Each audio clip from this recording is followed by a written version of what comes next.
है कर्मेंद्रिय। तो एक एक पंक्ति में एक एक इंद्रिय के विषय की बात है कि आंख कहती है सुंदर दृश्य देख लो, है ना, बढ़िया सुंदर बात बगीचा भ्रमण करना चाहते हैं तो आंख सुंदर दृश्य देखना चाहती है। तो कान कहते हैं सुंदर संगीत में सुनो।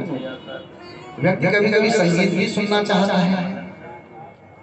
जो लौकिक सांसारिक प्राणी गाने सुनते हैं और जो भक्त हैं वो भगवान के भजन सुनते हैं, लेकिन सुनते तो सब हैं। तो आंख कहती है सुंदर दृश्य देख लूं, तो कान कहते हैं सुंदर संगीत मैं सुनूं। तो ये नेत्रेंद्रिय ये देखना चाहती है और कर्मेंद्रिय सुनना चाहती है। जीभ का विषय क्या है? रस।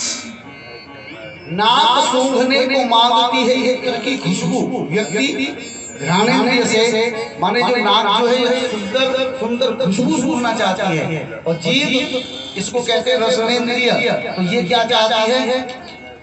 तो नाक सूंघने को मांगती है इत्र की खुशबू, और जीभ खाने को मांगती है गरम जलेबियां।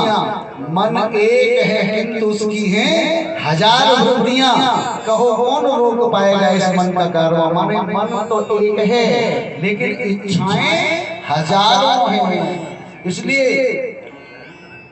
हजारों ख्वाहिशें ऐसी कि हर ख्वाहिश पे दम निकले।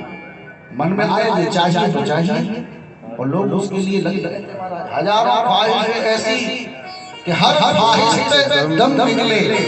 बहुत निकले मेरे अरमान लेकिन फिर भी कम निकले। माने इच्छाओं की पूर्ति करने में, मन की बात मानकर बहुत कुछ अर्जित करने में हमने पूरा जीवन लगा दिया, लेकिन वासना फिर भी शांत नहीं हुई, इच्छाएं फिर भी शांत नहीं हुई। आदमी मरता मर जाता है लेकिन उसकी इच्छाएं कभी भी खत्म होती नहीं है। इसलिए भर्तृहरि शतक में भर्तृहरि महाराज ने बड़ी सुंदर बात कही है कि भोगा भोक्ता वयमेव भोक्ता। भोगों को हमने नहीं भोगा। लोग कहते हैं हमने तो बड़ा ऐश मौज की है महाराज, जीवन हमारा तो बड़ा आनंद में व्यतीत हुआ है। तो बोल भर्तृहरि महाराज ने बोले भोगा न भोक्ता वयमेव भोक्ता। हमने भोगों को नहीं भोगा, भोगों ने हमको भोग लिया। अगर तुमने भोग लिया होता तो तुम बुढ़े नहीं होते, समझे कि नहीं? और तृष्णा न जीर्णा वयमेव जीर्णा, माने तृष्णाओं को पूरा करने में हमारा जीवन निकल गया। तो तृष्णाएं माने इच्छाएं तो पूरी नहीं हुई, हम ही बूढ़े हो गए, माने हम ही जीर्ण हो गए। बोले कालो न यातो वयमेव यातः। वो कह रहे हैं कि समय नहीं बीता, हम बीत गए, है ना। समय तो वही दिन, वही रात, वही सूरज, वही चंद्रमा सृष्टि के आदिकाल में भी वैसा ही था, ये आज भी वैसा ही है और सृष्टि के अंत तक ये वैसा ही रहेगा। हर रात के बाद नए दिन की सुबह आएगी। दिन नहीं बदलेगा, तारीख बदल जाएगी। दिन बदलते कभी? अरे दिन तो पहले से जैसा था वैसा ही है। रात पहले जैसी थी वैसी है, बस तारीख बदलती रहती है। आज 25 है, कल 26 हो जाएगी, परसों 27 हो जाएगी, 2025 के बाद 26 आएगी, 27 आएगी। ये तारीखें बदलती रहेंगी, महीने बदलते रहेंगे, साल बदलते रहेंगे, लेकिन दिन रात नहीं बदलेंगे। ये दिन रात वैसे ही। तो इसलिए व्यक्ति का मन सत्संग में न लगे तो कोई बात नहीं, तन को लगा देना चाहिए। कथा में बैठ जाओ, मन जहाँ जा रहा है जाने। क्योंकि आप जरूर अगर मन को नियंत्रण करने की कोशिश करोगे तो मन लगेगा तो बैठेंगे, नहीं तो नहीं बैठेंगे। तो भैया ये मनी राम इतनी आसानी से लगते नहीं है। और जब आप जबरदस्ती बैठने लग जाएंगे, भजन करने लग जाएंगे, तो धीरे धीरे फिर मन समझ लेगा कि भाई ये बड़ा जिद्दी आदमी है, अरे चलो ये कहीं और हम कहीं इसके साथ आ लेते हैं। तो धीरे धीरे फिर मन भी लगने लगता है। तो कल चलो एक श्लोक के माध्यम से बड़ी सुंदर आपको बात बता देते हैं, फिर कथा में आगे चलेंगे। अच्छा, ये मन आप लोगों ने सुना होगा कि बंधन का कारण है मन, लेकिन मन केवल अकेले बंधन का कारण नहीं है। मन ही मोक्ष का भी कारण है। आप ये सोचो कि मन केवल बंधन कराता है, नहीं, ये बंधन भी कराता है और मुक्त भी कराता है।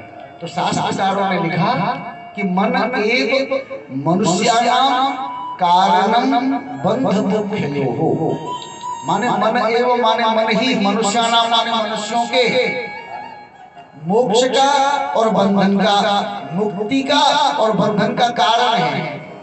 माने मन ही व्यक्ति का बंधन कराता है और मन ही व्यक्ति की मुक्ति भी कराता है। तो वो कैसे? तो नीचे की पंक्ति में कहा कि बद्धम तु विषयासक्तम मुक्तम निर्विषयम् मनः। माने अगर आपका मन विषयों में आसक्त रहा तो ये आपके बंधन का कारण बन जाएगा, और यदि आपने अपने मन को विषयों से हटाकर भजन में लगा दिया तो ये मन ही आपके मोक्ष का कारण बन जाएगा। तो मन से अगर आप भजन करोगे तो ये मुक्ति को दिला देगा, और केवल विषय चिंतन करोगे तो ये आपको बंधन में डाले रखेगा।